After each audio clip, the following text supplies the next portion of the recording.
You are going to learn that your body is important just as your mind is important.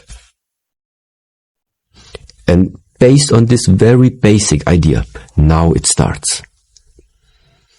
Now somebody maybe ask, okay, now, yes, I want to develop the mind. How should I do it?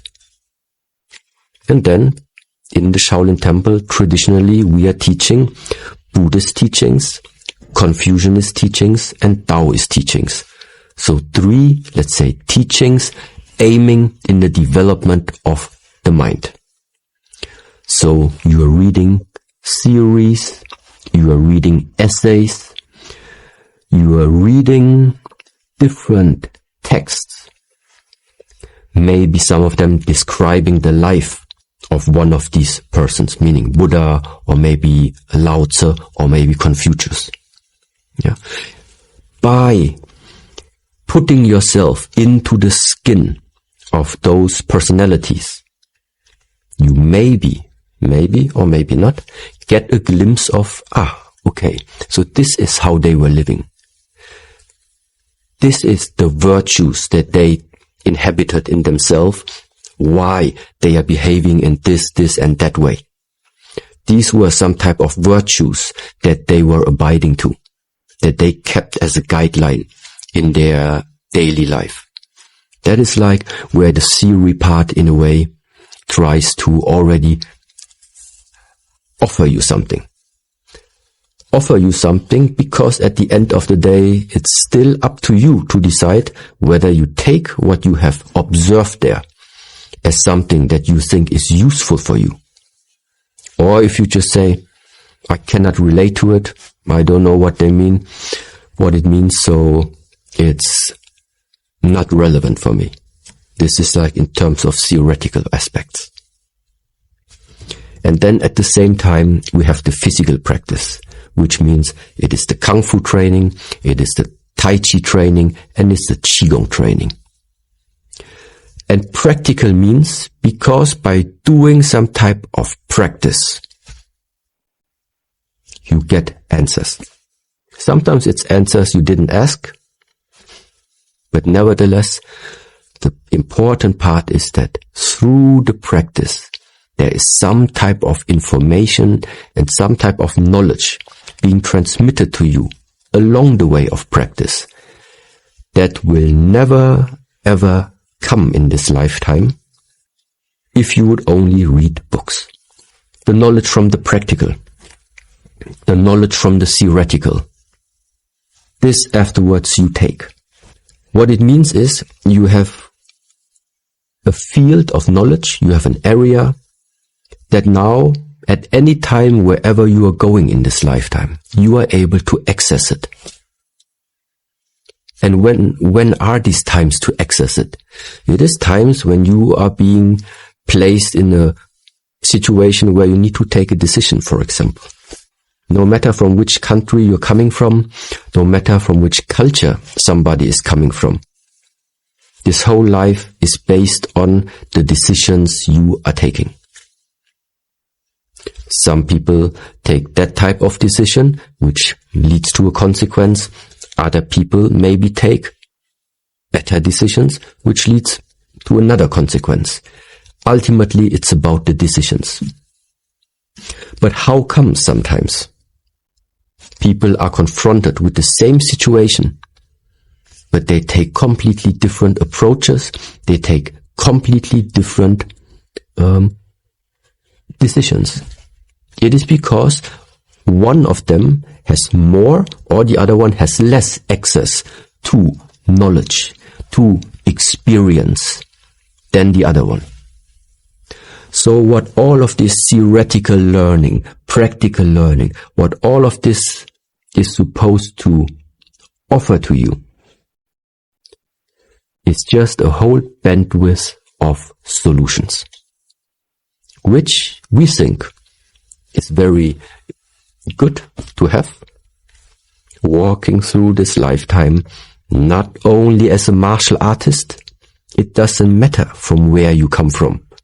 The more possibilities you can access, the better for you. Sometimes in order for you to develop something, some type of experience, some type of situations are necessary. So that means this idea of sometimes it needs something really, really emotional that triggers you inside. Then a change comes. Sometimes it's exactly what makes you cry, exactly what makes you confront yourself and what is super uncomfortable. Exactly these moments sometimes are the ones you should be thankful for, because they carry the potential to unlock something very, very fundamental inside of you.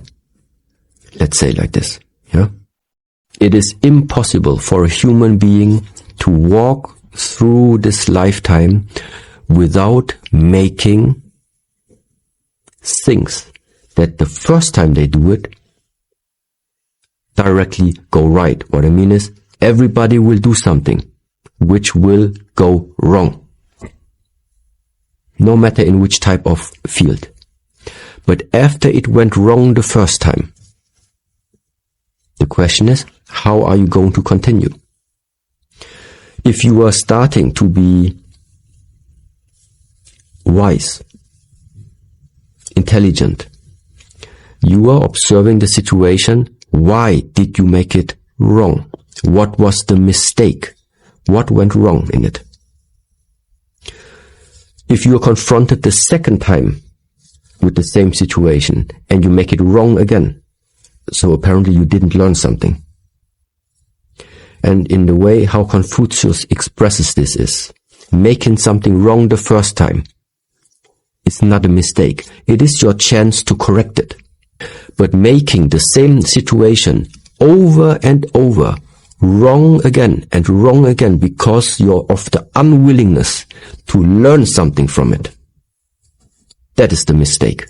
That something goes wrong the first time, this is not the mistake.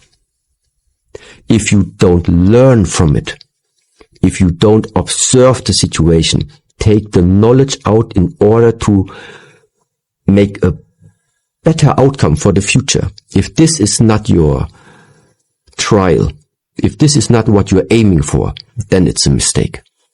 So in a way, it is the same that nowadays we are already expressing with the term of, that's why you need challenges. You will fail definitely a few times. The question is, what will you take out of these failures? And in the way of people, for example, yes, it can happen that you made in the past, took some decisions, took some actions that have shaped your present life right now and also will have an impact on the future. But we cannot undo the past.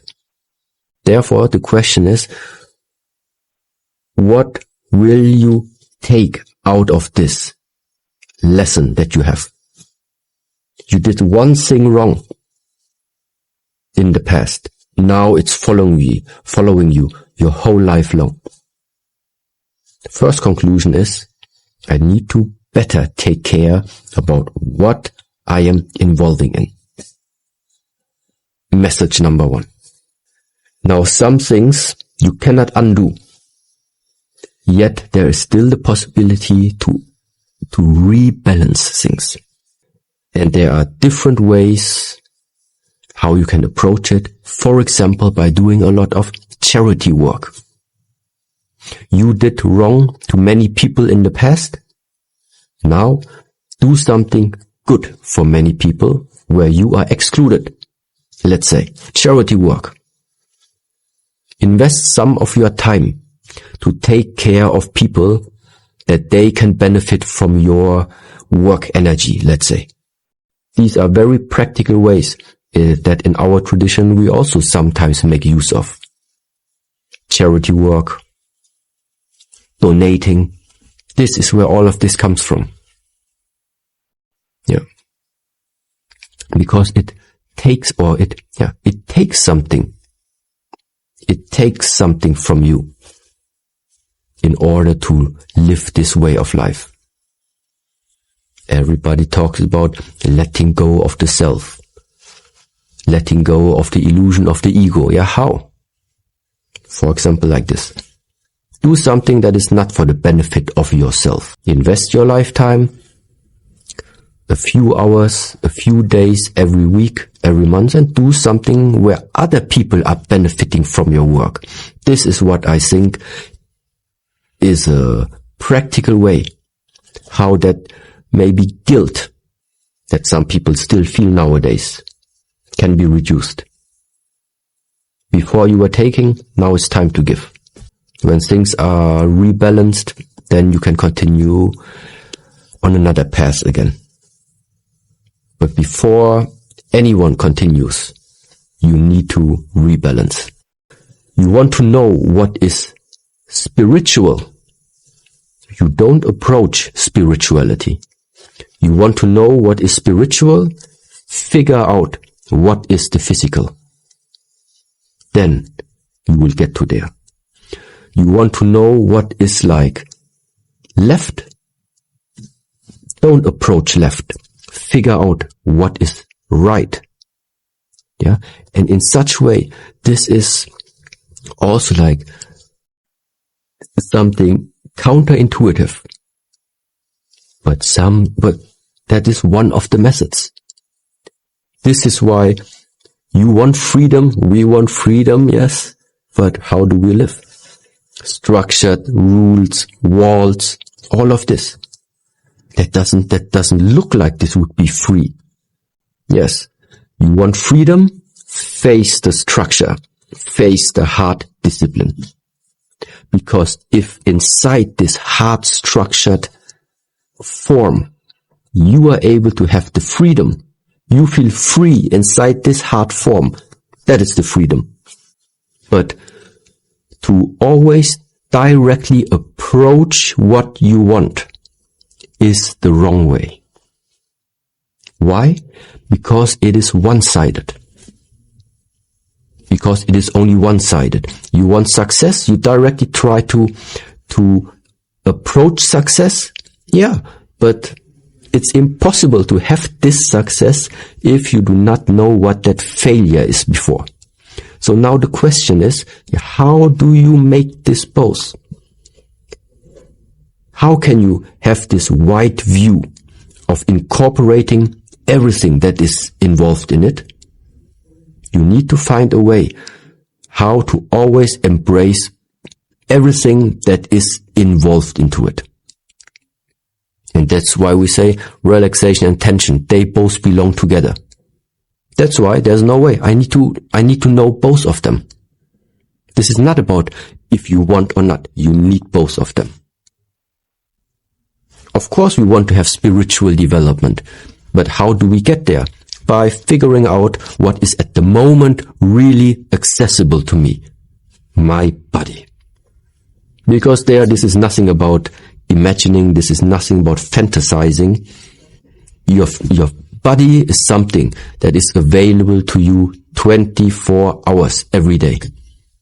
So therefore, because it is so close to me, I can learn from it.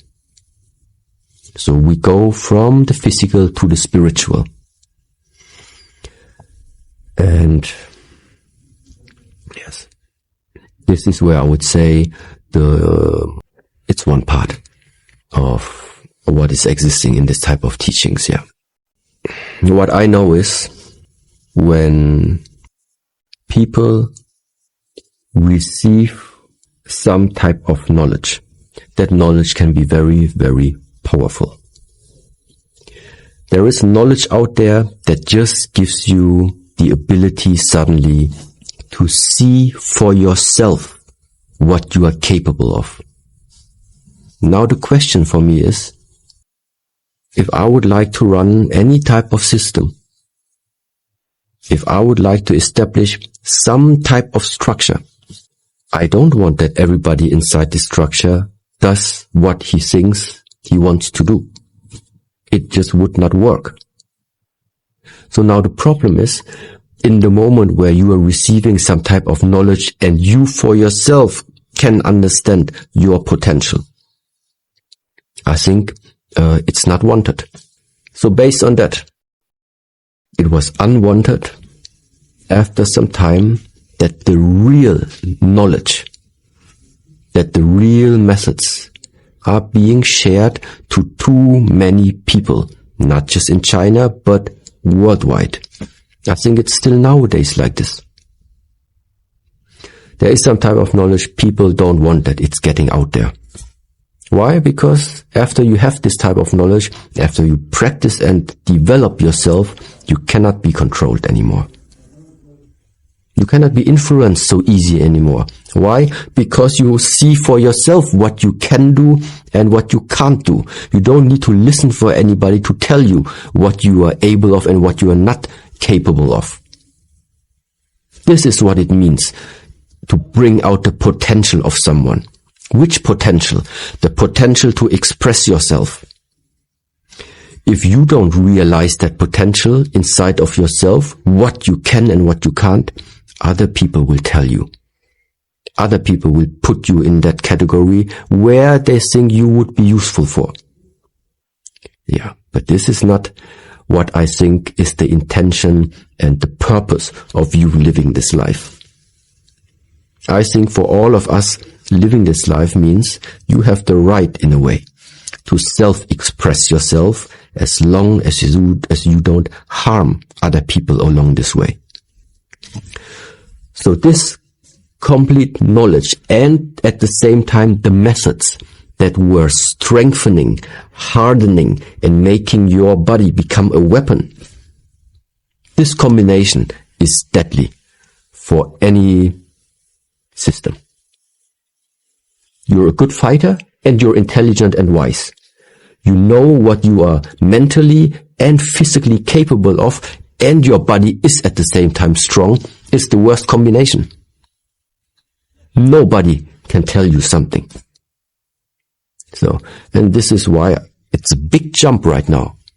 But there is the time where the where the practice of the martial arts was forbidden. And now, based on that, I don't want to go too deep into it because sometimes these are legends, sometimes they are fairy tales, I don't know. But some movements of the traditional martial arts styles, for example, sometimes you see that it looks like a farmer's job.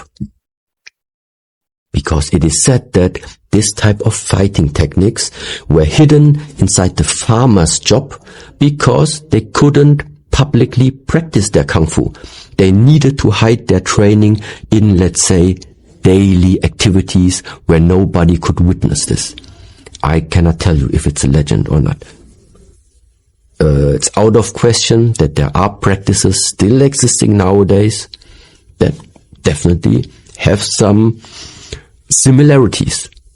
And yes. But the main idea is that there was a time where all of this practical approach was forbidden. And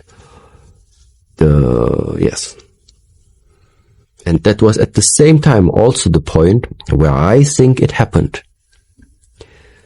That the majority of knowledge that once was hidden inside those walls started to spread into the world. And this is why you don't find it anymore where you think it is. It maybe slowly is coming back again. But it's still out there right now. And like I initially also said, what is another mission of this monastery? It's the same like it is 1,500 years ago. Collecting knowledge. This time it just means we have to recollect it because it's lost. And number 2, educating the youth. But educating the youth, now it's our novices, the master students, and the disciples, and everybody who in a way is now in contact with this temple. With what goal? Give the power back. Give the power back that people have. Is that humans have the same issues in every country, regardless of nation and culture. There are some things that are just connected to being human. At the same time, I realize that some nations, some cultures are very much embedded also in the way of how they were brought up, meaning with a very specific type of looking at the world. Another part of this world has other ways of looking at the same problem. Everybody is looking for the solution of their issues. And sometimes there is not only one answer. Sometimes the answer from them is correct and the answer from them is correct. Because sometimes the answer and the solution is based on the person itself. I make it maybe a little bit more clear. In Buddhism exists, for example, this idea of reincarnation. In other traditions, you don't have reincarnation. Either you have paradise or you have hell. So now somebody might be asking, so who is talking the truth now? The Christians or the Buddhists? So what of them? Either reincarnation or hell and heaven. What if both of it would be possible? What if the person who his whole life long believed and grew up in this belief system, there will be heaven and hell. Okay, you go to heaven and hell. And if somebody died with the last thought of reincarnation is possible, why he can't get to that state of being reincarnated? Who says there can only be one of those two things? Because potential for me means if a human can think it, it's there. And if somebody creates something in the mind between heaven and hell, it's there. If somebody creates in his mind reincarnation, it's already existing in the mind as well.